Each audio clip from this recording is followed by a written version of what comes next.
everybody. Kalispera. I hope everybody is good. And if you're on the East Coast, I hope you did okay with the recent snow. And if you're anywhere else, I hope you're having good weather as well. And I hope everybody's being successful in getting your shots. If not now, then soon. So as you heard, this is an outgrowth of a more formal program we had in the fall. So in response to people's suggestions to start this monthly meeting and be able to continue speaking about our heritages, and memories and ideas, we decided to do this. So it's meant to be informal. There's no formal lecture. Aside from a few opening words that I will have, I'd love to then turn it over to Dr. Judith Cohen, and I just actually met her just a little while ago, and then also open it up to your own memories, stories about, and our theme is Purim, since Rosh Chodesh Adar will be this coming week. Just with some general comments about Greek Purim, which is, of course, we remember the story about Purim, just to bring everybody, to the same page. The story about the survival of the Jews in Persia in about 5th century BCE, and how they were saved from destruction, from Haman's evil plot. And the story is written and often performed with a lot of levity, so to speak. There's exaggerated personalities. There are lots of hidden meanings, and there's a lot of feasting involved, and with some traditions, a lot of drinking involved, of which the Talmud, the rabbis actually discouraged, or some encouraged and some discouraged. But making merry with parties and all kinds of masquerades, and of course, lots of interesting food. So I'd like to just start with sharing a few of my memories, and also perhaps not exact memories, because I was young, but memories that have been told to me and have become my memories. So when the month of Adar would come, in general, for most Jewish people, it was the time for mainly the women to begin thinking about, I have to prepare for Pesach. So Purim was really an indication that preparations would begin quite soon. In addition to the Purim preparations, which aren't quite as demanding as Pesach, the preparations for Pesach would be on everyone's minds. So, soon after Adar began, the mattresses would go out on the balconies and be beating them and shaking out the rugs and all of the things that would be done for that, starting to clean for Pesach. But for the Romanio Jews, Rosh Chodesh Adar, and I'm not sure about the Sephardic Jews, so you can correct me, Rosh Chodesh Adar was also a kind of like a fun day, a holiday, especially for the kids, where it was called Ir Taman, and the children would go around from house to house, basically collecting sweets, visiting from house to house, collecting sweets and collecting little coins, little tin coins that would have been made for this purpose. It was actually, from what I've read and researched, it was actually a fundraiser for the synagogue. People would pay the synagogue to make these tin coins, which are cheap, and they would buy them and then give them out to the children. So this was, a nice way to begin the happy month of Adar, and actually feeling that Misha Nichnas Adar Marbin B'Simcha, when Adar comes, you should increase your joy. And of course, Purim baking. So I know there's lots to share about that. And I think that Ephraim put together some recipes. I'm not sure where that booklet is. Ephraim's going to put it on the chat, I think. And maybe we can share. But one of the things that most of the recipes have in common is this idea of hidden foods. So that what you see on the outside of a certain food, usually a pastry, is not always what is inside. So inside, something else is revealed. And this is a theme, of course, throughout the celebrations of Purim. We masquerade, so we hide our identity, and we have hidden identities in the story that surprise us. In their actions. We root for Esther when she reveals her true self and saves her people. So the idea of hidden identities and hidden meanings is very important. And most importantly, the idea of God, where is God in the story? God is never mentioned. There are nuances that when we read in the story that Mordecai says to Esther, well, you don't know that you are in this place now because of something that you have to do, and you have to save your people. And the idea of place, makom, is another word for God. So there's lots of hidden meanings. So the food is actually a commentary on the text. Which is great. And I guess only the Sephardic Jews with their wonderful foods can make food be a commentary. So, and the other thing that most of the foods have in common is that for some reason, some disgusting part of Haman's body is going to be made into a food. So often we talk about Haman's ears. And that's pretty common throughout the Sephardic world, that there's some sort of pastry that's Haman's ears. Sometimes we have Haman's teeth. We have Haman's fleas from his hair. We have Haman's foot. We have Haman's head, which is usually a hard-boiled egg wrapped in some sort of dough. And so that idea of eating Haman's body parts, I never quite understood that, but I guess it's a way to poke more fun at our victory over his demise. So hopefully some of you will add to these ideas. The other thing is that among, I'm not sure about Sephardic Jews, but Romaniot Jews for sure, the Megillah was usually part of the dowry of a bride and was presented to the groom on the first Purim of their engagement. And that became, of course, part of the family. I have a Megillah here, which I don't think was part of anybody's dowry. Maybe it was from years ago. I don't know. My mother said it was my grandmother's. So the top is, the case is, we don't have the case anymore. But here it is. So I treasure this. And then the other is the tradition of Purim Katan, which are the individual community type of Purim experiences throughout the communities, either for a specific family who escaped destruction, or for a whole city or a whole community that escaped destruction and then wrote their own Megillah, their own story about that experience. And we have some Greek cities throughout history that actually experience that and have those Megillot. For instance, there's one in Chios.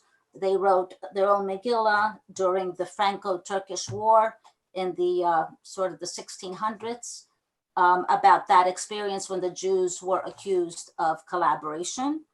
There was one in in Crete, that the Jews were caught in between the Turks and the Venetians during that war, and like 1570, 1580, something like that. Zakynthos had their own story of survival, which went before the Holocaust, where it commemorates the end of a blood libel, when a Jew was accused of the murder of a Christian child, and mysteriously there was an old man who came and intervened. And the story is that this old man was, of course, Eliyahu Hanavi, who came to save the people. And there's several others. There's one from the city of Lepanto. Komotini had one. And the idea of that, this kind of experience of being saved, when we experience that, we should take a moment to reflect on that and express our gratitude by writing that story down and including with it the prayers of thanksgiving and praising God for saving us. So there are lots and lots of traditions in terms of songs. And we have that tradition of the Kampalos, which are songs in the Sephardic tradition of telling the story. And Judith, are you going to talk a little bit about that? So is this a good time for you? Anytime's a good time for me. Hi, everybody. Thank you so much. I actually learned a lot from what you were just talking about, Rachel. That's great. Oh, well, good. I don't know nearly as much about the Romaniot Jews as I ought to. I mean, I know a little bit, but I really ought to know an awful lot more. I know several different versions of the coplas. The word is actually coplas. De Purim.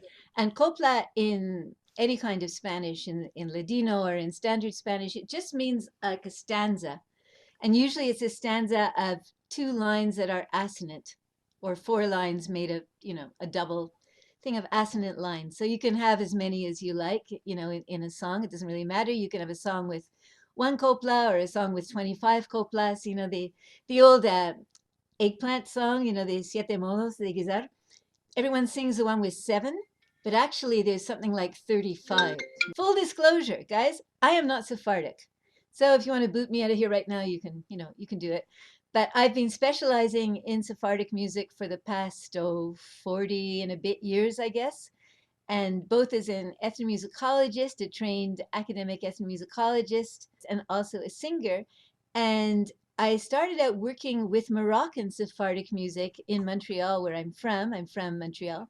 And I worked for many, many years with this wonderful group called, I'm just going to do it old school. I'm going to hold a picture up to the screen rather than share a screen. This group, Gerineldo, this is a picture from the 1980s. You can see me much younger. Soli Levi, who was a great expert in Hakati and Moroccan Ladino, and he just passed away last April, not from COVID. Oro Anhori Librovic, who is our founder director, and Kelly Sultan Amar.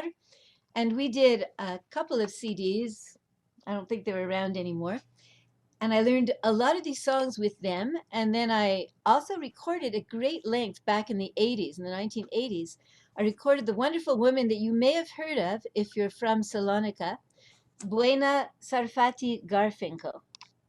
So that's an old picture I took of Buena. There were no video cameras then, well, no portable ones. And she was actually embroidering that gold coverlet, which her children have, well, her son, her late son, and her daughter-in-law have, and she was smoking at the same time. So they always say the coverlet was, impregnated with the smell of her cigarettes. And she sang me the coplas that I'm going to sing. I also recorded them, so I have a CD with both the Moroccan and the Salonika versions up here. And I also can give you a YouTube link to where we performed them a couple of years ago for Women's Day. And it wasn't up. I just put it up the other day because I thought, well, I guess people should be able to hear it. So I'll give that to you. So I'm going to sing you a bit of the Moroccan one first, just for the contrast. The story is obviously the same, nothing different. And then I'll give you the words to the one from Saloniki that I learned from Buena Sarfati. Those of you who don't know who she was, does anybody know who Buena Sarfati Garfinkel was? Garfinkel was her married name. Buena Sarfati. I was thinking maybe sometime I can, come to Shindig and talk a little bit just about her, but she was, among other things, a partisan during the war. She saved many, many Jewish children. Um, Long, complicated story. I won't go into it right now. And she ended up in Montreal with her husband, who is a Montreal Ashkenazi Jew, and spent the rest of her life in Montreal. So I'll just leave it at that for now. So here's a bit of the Moroccan version. There are two main ones. One is very lively and it's got a refrain and it goes, Esta noche de Purim no duermen los Halloween, haciendo las alwinadas para las desposadas. Viva tú y viva yo y vivan todos los judíos. Viva la reina Esther que tanto placer nos dio. Hamán antes que muriera llamó a su parentela, los puso a su cabecera el día antes de Purim. Viva tú y viva yo. And it just tells the whole story. But it also starts, Rachel, you were talking about food, and it starts with food. It says, on this night of Purim, all the Halloween, the people who make halva, the people who make sweets, the bakers, come out and they're making alwinadas. They're making all the sweet things and all the things like halva for, for the people who are just engaged and want to have engagement parties and for everybody. So all the versions that I know also have food in them. It's just Right, it's that's interesting good. that you brought that up. And I loved your idea of food as, the hidden, speaking with food and the metaphor of hidden food and so on. And the other, the not so chorusy, the not so collective singing Moroccan version is more, the men will just sing it. The women join in now and again when they remember it, but the women are usually busy getting the sweets out and the coffee or the mint tea and so on ready. And it goes, Empezar quiero contar hechas del Dios alto y de lo que voy a mentar, nada yo no falto, con rizos y cantos y con gran placer, porque aman el mamzer, mos quiso mercarmos también a temarmos y oír lo que aconteció. And it goes on, and in a lot of these Moroccan songs, there's no break. There's no place to take a breath. They just go on in a cycle, sort of like when you end, I always think of it as when you end reading the Torah just before Simchat Torah and you start again right away. You don't break it.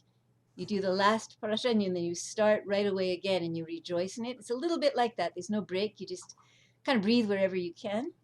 Anyway, and you can follow along, and if you like, we can spend a little time, going over it. But it's again, it's the exact version that I learned from Buena Sarfati, and I added a few words from the ones she forgot. I just looked them up and added bits and pieces. And the part where I sort of stopped, where it says, the Queen Esther got dressed, she got all dressed up, and the king saw her coming. El rey que la vio venir. And at that point, Buena Sarfati Garfinkel always kind of slowed it down, and she did it very, very dramatically. And most people don't, but for the life of me, because every single time I sing it, and I've been singing it for 40 years, every single time I sing it, I see her in front of me, and I hear her, and I have to do it exactly that way. I have to sort of do that dramatic stop, and even on the recordings that I've made, I did it because you'll see when it comes up. Al barquero al dio Contanieri cante, siendo el mospedrío amistad avante, de hombre verbante el mos escapó. Llamanlo en porco en una paida, non topo fuida. Busco Haman el mamzer de querer mercarmos, esto mos quiso hacer para atemarmos, non mos olvidamos esta enemistad. Y meldamos con amistad de la vieja historia, tenerla en memoria. Y se vistió la reina Esther en el tercer día, vestida de su color que al oro parecía, con grande mancilla se fue ante el rey. Y el rey que la vio venir, pedrió su tino a la color del vino. ¿Y qué es la tu venida, Esther? ¿Qué es la tu demanda? Un convite quiero hacer en la tuya casa con toda la compañía y Hamán también.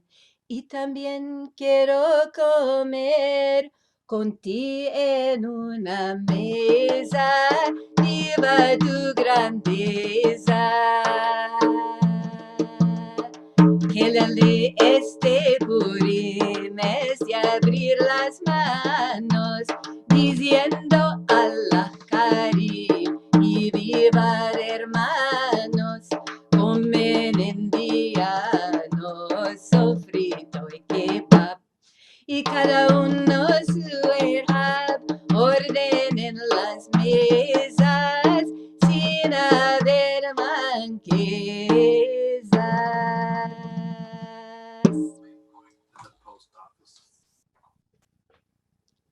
So that's a short version. Obviously, there's lots more verses. You know, they kind of leave out a lot of stuff. In fact, they go straight to Esther telling the king that she wants to invite him to a great banquet with all the high up people and Haman also, and that she wants to eat with him at the table. And they go straight from that to listing all the food.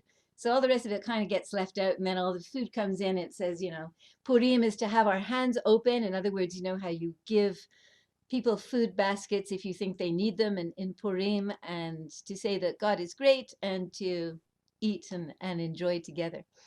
Okay. Wow. Thank you. Thank you. That was wonderful. Thank you so much. So I'm wondering now if we want to open it up to some people sharing some of your own special customs at home, either Sephardic or Romaniot. We do have some recipes. So is this the booklet that's in the chat, Ephraim? From this is where everything is?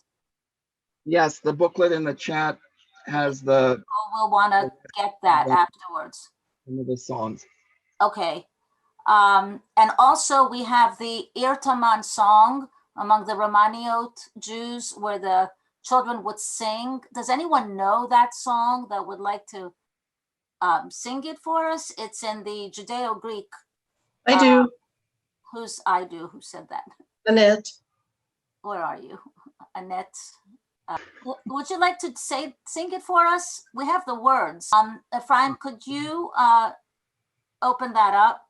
So those of us that are Romaniot, those of us that are Greek-speaking Jews will see, certainly understand the Greek, even though it's a little bit not 100%. It has this Judeo-Greek quality to it. But it's definitely comes from Greek. By the way, in the song that Judith just sang, I don't understand Ladino, except I did understand Haman Mamzer. So everybody understood that, right? Is there any way you could pin it so we can get it a little clearer or not? This is the best I can do. Okay. Okay. Είναι το πιο καλό. Το πιο καλό. Ναι, δεν μπορώ να, δεν έχω αλλιώς. Είναι εντάξει. Μάλιστα. Θα το τραγουδήσω λίγο διάφορα. Okay, so you're gonna sing from Irtaman? Mm-hmm. Okay. Tell me when to go. You can start. Irtaman ke kalasa sipraman ora toroshodes to penimenon, to doxasmenon, decapendis to Purim, ketrianda stazumaria, Avram leto, tsakuseto peto, ach muli muli, tsakuseto yuli, oso karfa ke petala, stona man, stona ror, sto bigotsia ramin. That's it. That's great. Thank you. So I'm going to leave this up for a minute. You can hear there's a little bit sing-songy, childish nonsense language to it. Joe, do you want to say something? No?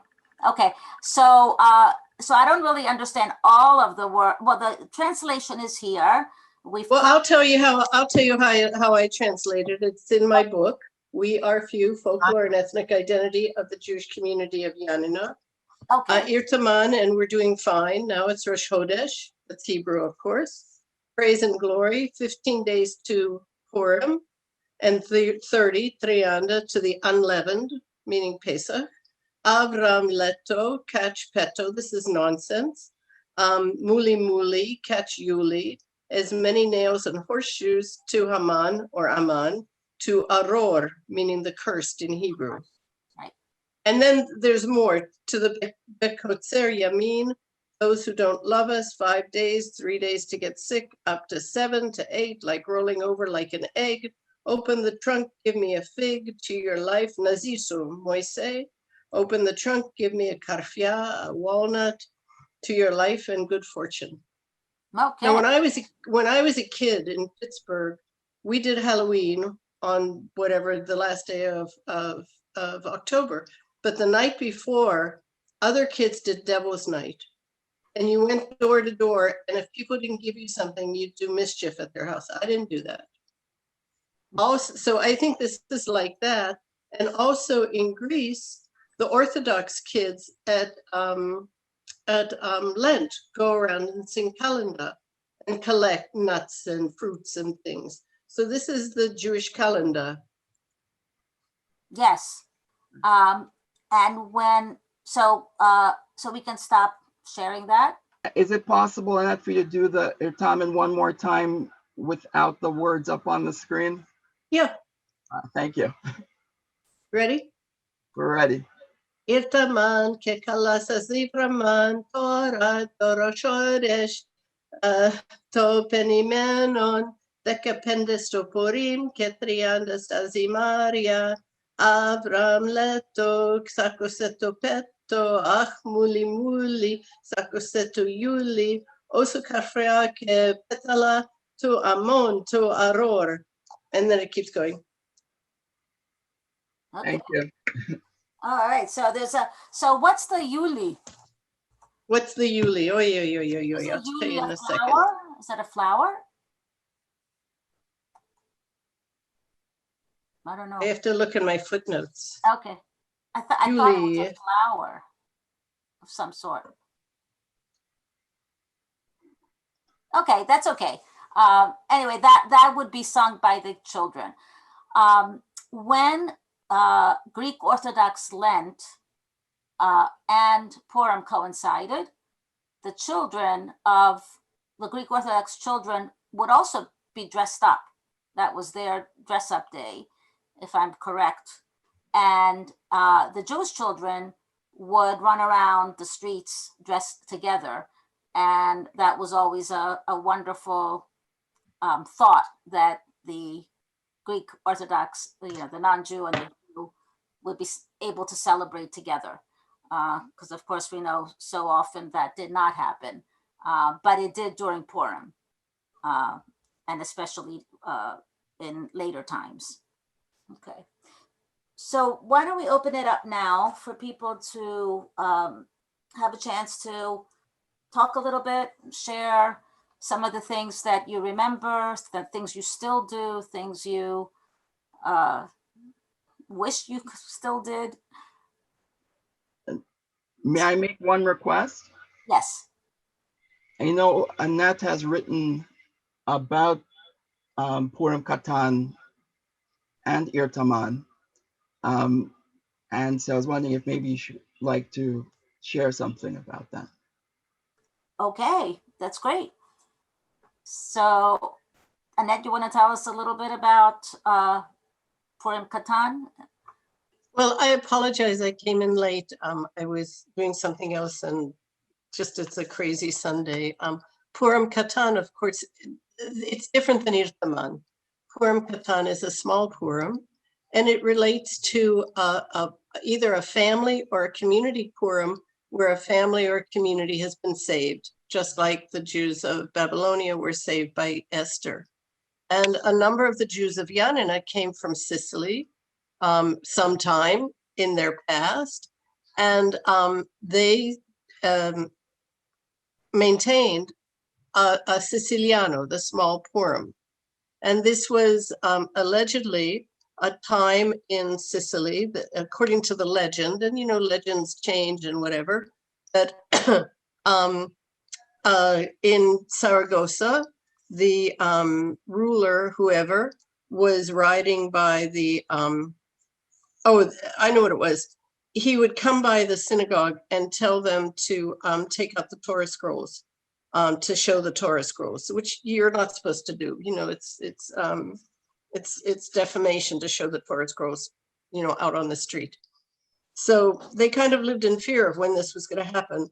So the shamus or somebody had a dream one night that Elijah came to them and said, look, the guy's going to come tomorrow, put this Torah scrolls back in the teak. I'm compressing this. So the shamus ran to the synagogue, put the Torah scrolls back in the teak. The ruler came and said, bring them out. And miraculously, the Torah scroll was there and they were saved. And that's the Siciliano. Irtaman is a totally different holiday. Wait, Purim Katana, I have to look it up, but I can tell you when it is. Irtaman, as you said, as you heard, is 15 days before Purim. It's Rosh Hashanah. Before real Esther, Queen Esther Purim. It's Rosh And Hashanah. it's totally a different holiday that has nothing to do with anything. And as far as I've been able to tell, it was only celebrated in Yanina, in none of the other Romaniot communities, and certainly not among the Sephardim. Sorry, I'm sorry, Rachel. Are you talking about Irtaman? Irtaman, yeah. Yeah, so it's Rosh Chodesh Adar, so that's... Yeah, but I don't have a date for the Siciliano.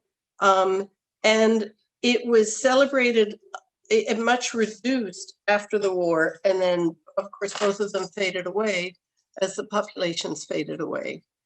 There, in the 80s, when I lived in Yanina, there were still some families who had a knowledge that their heritage was way back from Sicily, but they no longer celebrated the Purim Katan. Okay. And we have to remember that there's Purim Katan, Purim Katanim, if you want to say, all over Europe, Ashkenazi Jews as well. It's not just a Sephardic. And as you might know, folklore exists in variations and in folk narratives and exists in many different communities.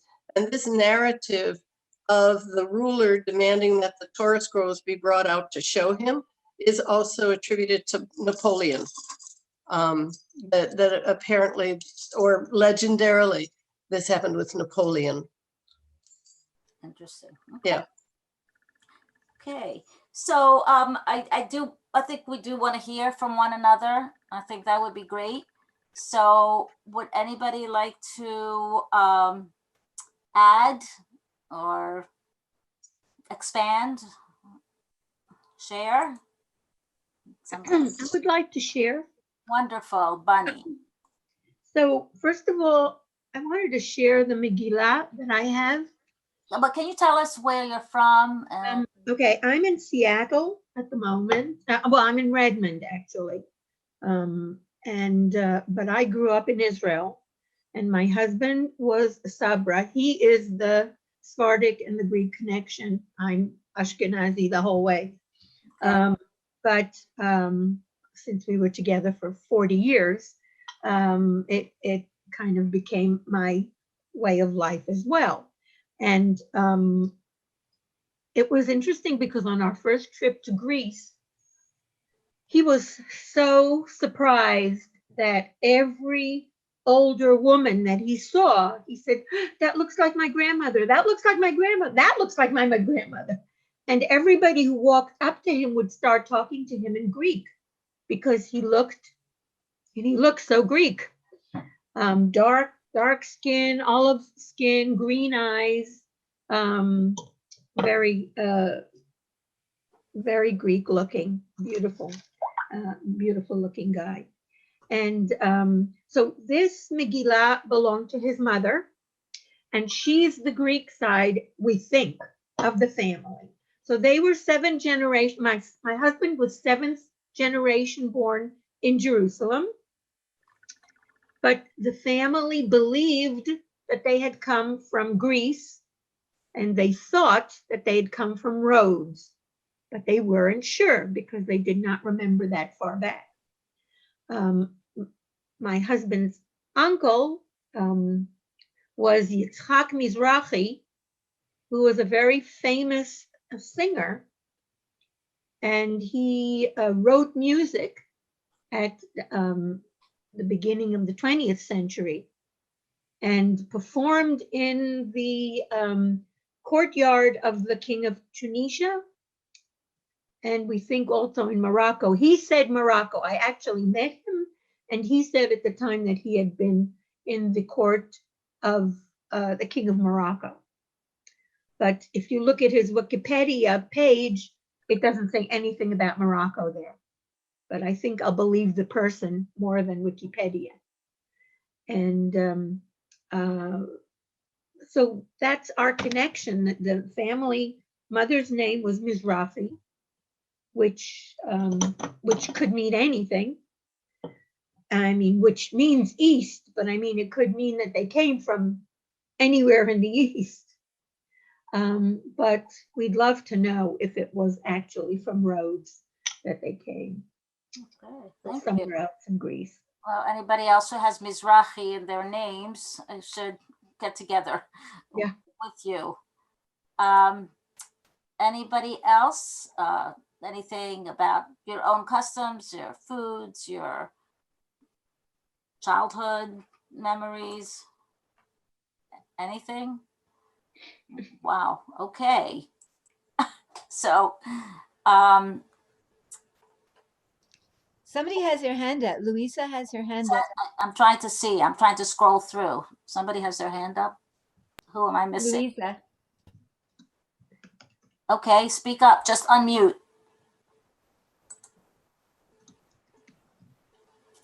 Oh, Louisa? Okay, I just wanted to say the Jewish community of Los Angeles has many Jews that came from Rhodes. They have a lot of information. So if she wants to try to get in touch with them, she might be able to find out about the Mizrahi. Thank you. That would be interesting. So does Seattle. Los And she's Angeles, in- you said? The Los Seattle Angeles also. shop. Seattle has lots of Rosalie's. Yeah, they have a Oh. lot of Sephardim in Seattle. It's true. Oh, And they're from Rhodes. I just know the ones from Los Angeles, because when we were younger, we had gotten together at a hotel upstate New York, and it was the Sephardic Jews from Los Angeles and the ones from New York. So, and there were many that, most of them were from Rhodes. No, the families were from Rhodes. I was in Greece last year, 2 years ago for Purim, and I was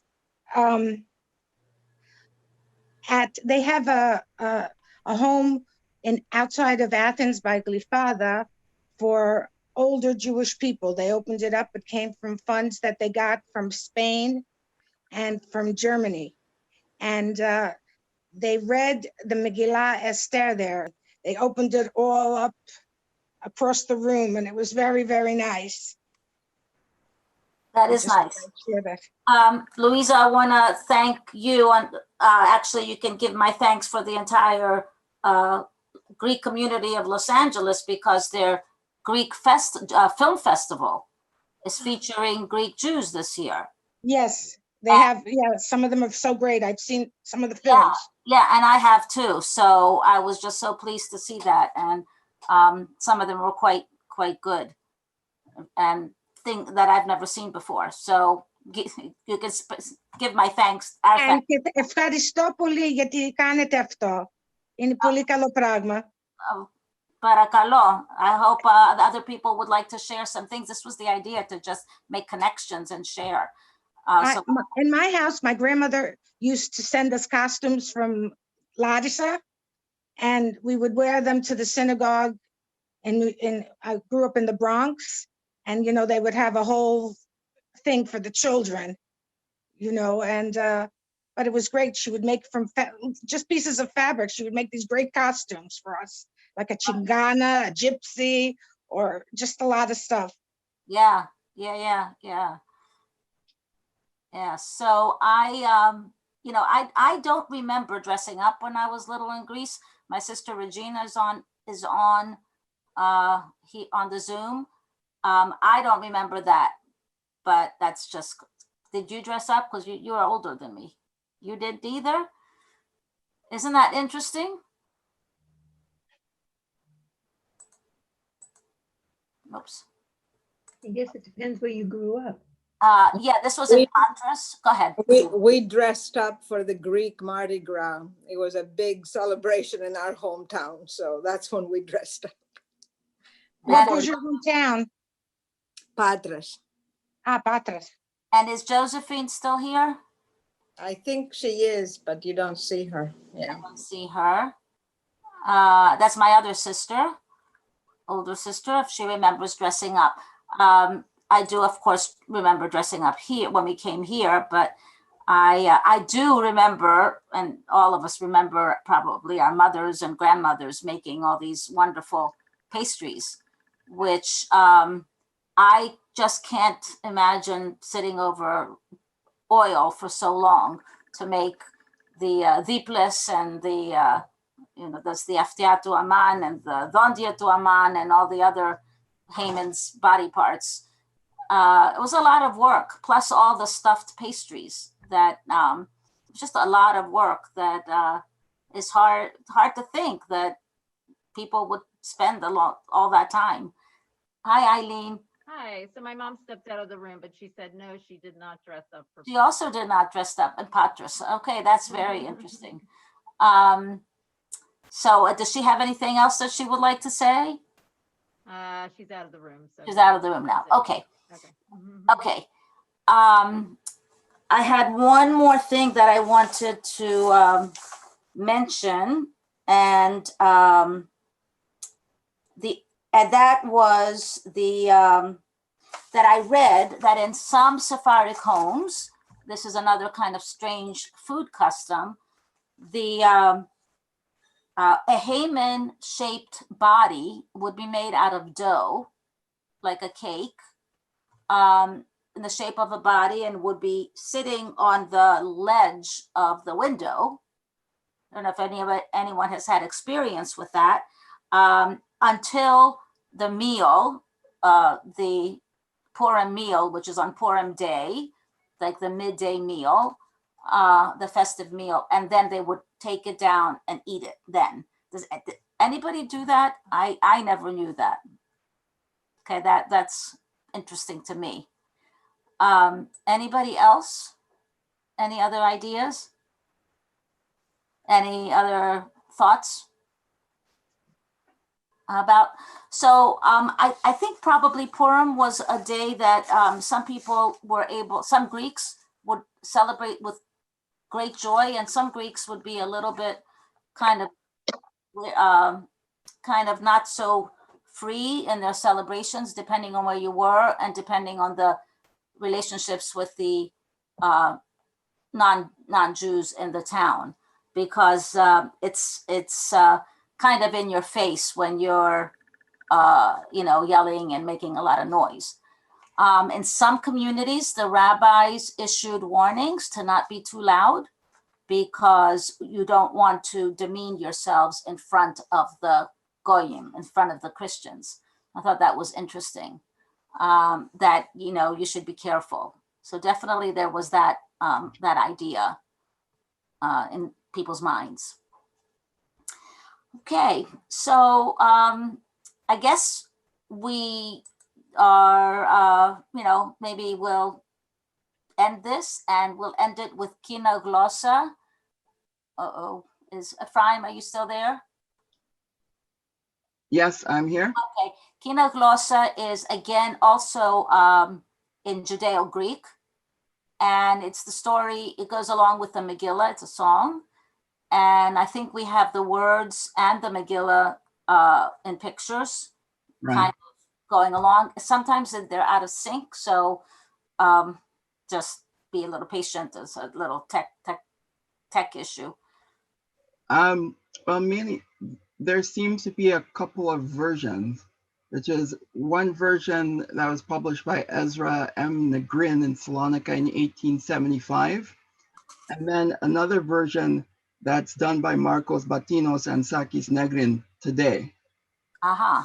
So the words that we have up are from the 1875 booklet, but the version that's being done is the one that Marcos Batinos and Sakis Negrin do today. So there's a little bit of difference. Okay, and do you have the translation as well? There's a translation for some of it. Okay. Okay, so I can put that on now. Okay, thank you. Romaniotico song that is called Kinaglosa, which means go ahead, tongue, and speak. Say the story of Esther. So this is the oud. I'm gonna perform today with the oud, and I hope that you're gonna like it.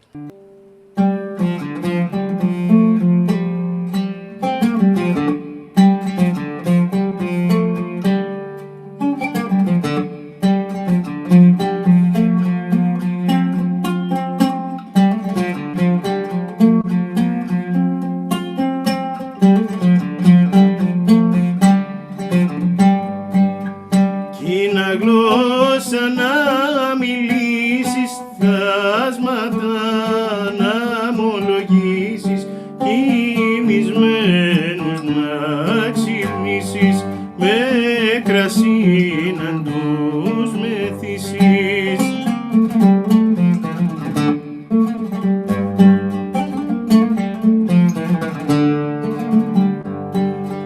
Η Εστέρη τιμημένη κι η Μόσκα αναδρεμένη, 3 ημέρες νηστημένη, στα βασίλικα ντυμένη.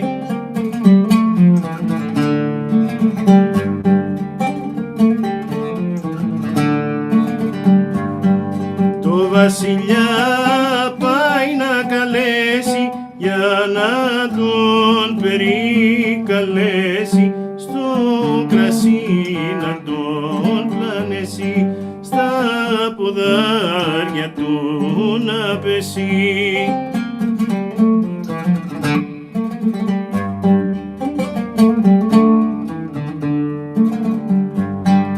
Ο βασιλιάς απάντοπι του ρώτησε σαν τη τιμή του την Εστέρ την δική του, την αγάπησε η ψυχή του.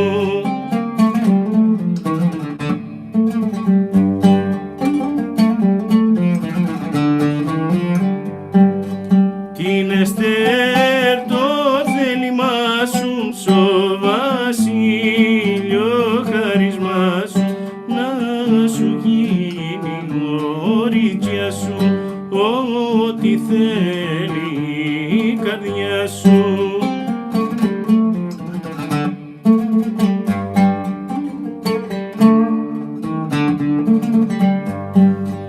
Κίνησε η Εστέρ να κρίνει και κουσούρι δεν αφήνει, με τα μάτια δάκρυα χύνει, βλέπει ο βασιλιάς δεν πίνει.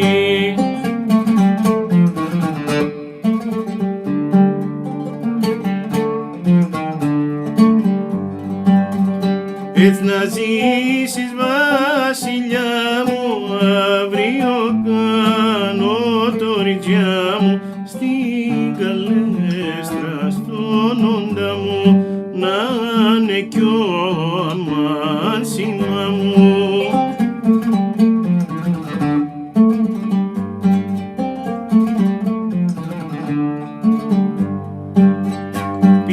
Νύχτα να νυχτώσει, χάνει ο βασιλιάς τη γνώση, ύπνο δεν μπορεί να τσακώσει, τι χρωστάει να πληρώσει.